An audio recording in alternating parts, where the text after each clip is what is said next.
নমস্কার। সুচেতনা পর্বতে আপনাদের সকলকে স্বাগত। আমি doctor Sabyasachi Ghosh, consultant ENT and head neck surgeon. আজকে আমরা কথা বলবো ছোট্ট রৌনককে নিয়ে। কি ডাক্তারি জীবনের কয়েকটা সময় কিছু চ্যালেঞ্জেস আছে, সেটার জন্য কেউ সেরকমভাবে প্রস্তুত থাকে না। এই রকম চ্যালেঞ্জেস কয়েকটা সময় আমার জীবনে এসেছে। আজকে তারই একটি অভিজ্ঞতা আপনাদের সকলের সাথে শেয়ার করব। ঘটনাটা ঘটে বছর 2-3 আগে। তখন আমি মুর্শিদাবাদ মেডিকেল কলেজে পোস্টেড ছিলাম সিনিয়র রেসিডেন্ট হিসাবে। তো অ্যাজ ইউজুয়াল সকালবেলায় আমার মঙ্গলবার ডিউটি থাকে। সারাদিন আউটডোর, প্রচুর পেশেন্ট, 500-র ওপরে মানুষ দেখাতে আসেন। কিছু পেশেন্ট এমার্জেন্সি থাকে, তাদেরকে অপারেশন করতে হয়। সব কাজ শেষ করে আমি বাড়ি ফিরি। সন্ধেবেলায় পেশেন্টগুলোকে রাউন্ড দিতে যাই। তখন জাস্ট আমি বাড়ি ফিরেছি, তখন রাত্রি প্রায় 10টা বাজে, 10:30 বাজে। ওয়ার্ড থেকে সিস্টার দিদি ফোন করলেন, ডাক্তারবাবু আপনি ইমিডিয়েটলি আসুন। আর কিচ্ছু নয়, জাস্ট এই কথাটা।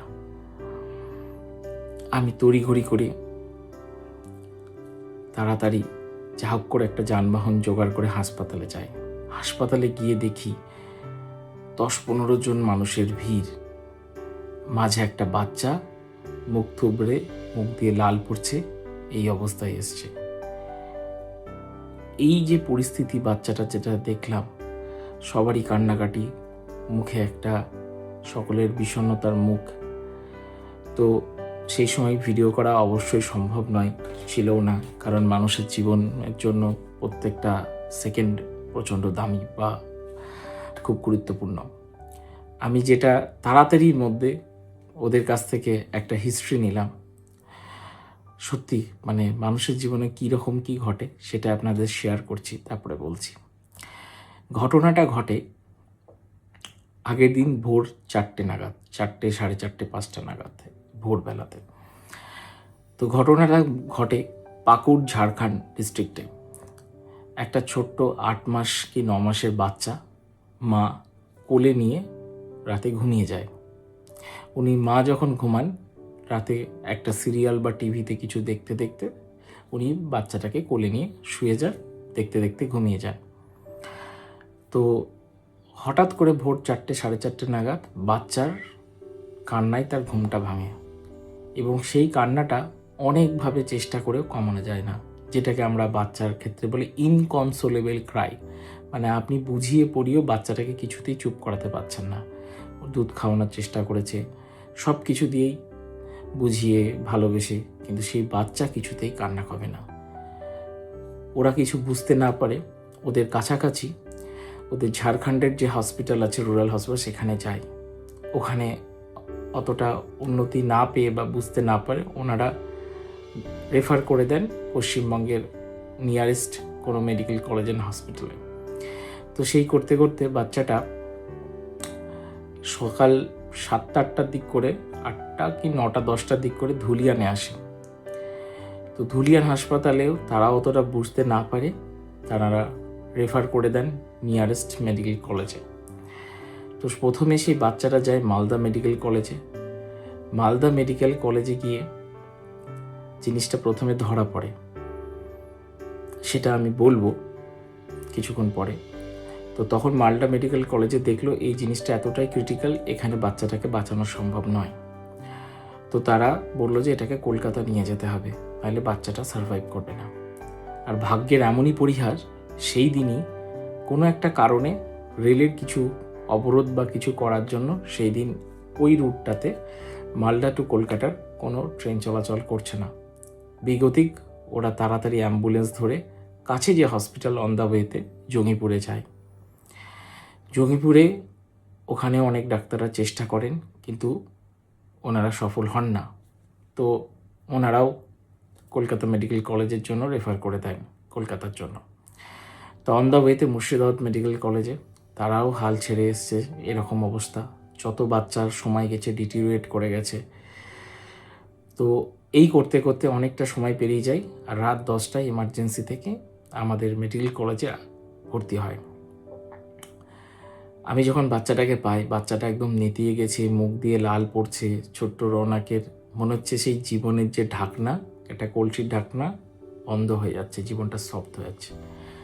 আমি যে এক্সরেটা রিসেন্ট পাই, আপনি দেখলে অবাক হয়ে যাবেন আমরা কি পাই, কি সমস্যা হলো। এই ছোট্ট রৌনকের এক্সরেতে দেখা যাচ্ছে গলার ভেতর তার মায়ের কানের দুলটা আটকে রয়ে গেছে। সেই মাও টের পায়নি যে রাতে যখন ঘুমের ঘোরে তিনি ঘুমিয়েছিলেন, ছোট্ট রৌনক তার মার এই কানের দুলটা কামড়ে তার গলায় বিঁধে যায়। সেটা করতে করতে আপনি ভাবুন, পাকুড় থেকে করতে করতে মেডিকেল কলেজ বহরমপুর আস্তে আস্তে প্রায় 16-17 ঘন্টা পেরিয়ে যায়। আপনি ভাবুন আপনার বড় মানুষের গলায় মাছের কাঁটা আটকালে কি অবস্থা হয়, একটা ছোট্ট 9-10 মাসের বাচ্চা। তো যাই হোক, বেগতিক, কিছু করার নেই, জীবন তো বাঁচাতেই হবে। এই বাচ্চা যে কলকাতা যাবে, কলকাতা অবধি সার্ভাইভ করবে তার কোনো গ্যারেন্টি নেই। বরঞ্চ আমি আমাদের যেখানে ENT ডিপার্টমেন্ট, আমি যে বাচ্চাটাকে ওটিতে পাঠাবো, ওটিটা রেডি হতেও যে 10-15 মিনিট সময় লাগবে সেইটুকুনি আর বাচ্চার হাতে নেই। তো আমি একটা ভীষণ রিস্ক নিয়ে আমাদের ওয়ার্ডের পাশে একটা ছোট্ট রুমে সেখানে বাচ্চাটাকে বিনা অজ্ঞানে একবার শেষ চেষ্টা করলাম যাতে বাচ্চাটা বাঁচানোর জন্য।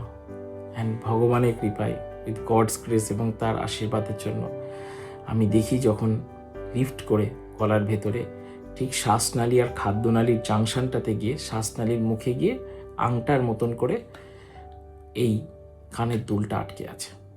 আমি দেখাবো আপনাদের এক্সরেগুলো আর কানের দুলটা বের করার পর।